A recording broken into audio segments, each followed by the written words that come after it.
Dallas Police Chief David Brown confirmed the death of one gunman, later identified as 25-year-old Mika Xavier Johnson of Mesquite.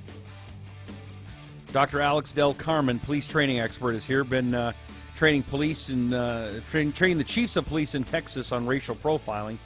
Dr. Carmen, welcome to Trending Today USA. I'm very angry. I used to live in Dallas. I think this racial stuff has gotten out of control, but maybe I'm wrong. You tell me. You're the one that's been training police on racial profiling. Well, I think that the Constitution of the United States, should protect the lives of police officers, but it should also protect the lives of citizens at large. And so, I think that the training that we do on racial profiling, as well as the training that I have personally done on use of force on police officers, is invaluable for us to professionalize law enforcement. But that doesn't take away from the loss of human life that took place last night and the tragedy among so many of us that have been touched personally by the loss of these courageous men and women in uniform. Okay, tell me about what you train police in Texas on racial profiling. What does that mean? So what we train police chiefs is to recognize the standards on what the law requires in Texas specific to racial profiling, their policies, and how their policies need to be updated and current. Also, we train them to send a message to their police officers that racism is not to be tolerated in law enforcement. And the hope that we always have is that law enforcement will hire the very best, and that, when people are in uniform, they're going to represent the Constitution of the United States. And, as I've said before in previous interviews, 99.9% of law enforcement is made up of wonderful individuals that are law-abiding, that are stellar individuals in our community. Unfortunately, like every other organization out there, there are individuals that don't belong in the profession, and sadly, they're the ones that have been captured from time to time on camera. So. Do we not acknowledge at all that we do have, if we're looking just at straight numbers and not at individual people, we have certain parts of, let's say, Chicago, the old Cabrini Green area, where majority are black folks. Sorry. But there's a lot of problems there. Should they not be looked at and profiled and say, hey, well, somebody that's from that area in a different part of town looking like they may be causing trouble, should that not be something looked at, or should that be ignored?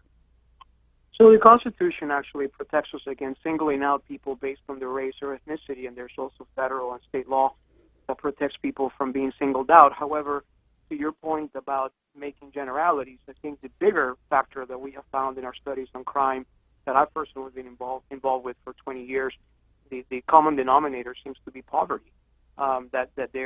Poverty seems to be the number one denominator correlated, with some degree of crime. So, I wouldn't say that, it has to do with race. I would say that there are a lot of denominators out there that unfortunately seem to be common among people that are engaged in crime. I'm sorry that there's always going to be poor people. There just is. We had the war on poverty. We spent a lot of money, and it's no bad. Heck, we're talking about it today. And Johnson spent, I don't know how many billions on it. We've been working on this, and it's just there's nothing we can do. So, shall we wall off greeny green type areas? Would that help?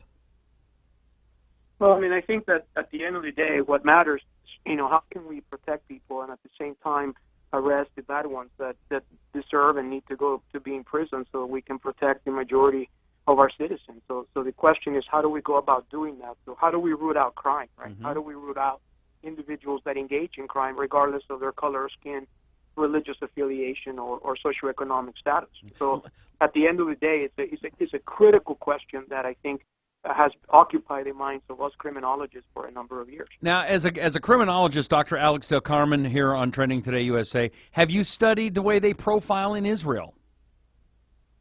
Yeah, so the profiling in Israel is actually, as we all know from the Israelis do it better and more efficiently than most countries in the world. And one of the things that first of all, they don't have the U.S. Constitution to be concerned with, and to the extent that, and I don't say that as a good or a bad thing necessarily, as much as it is a fact.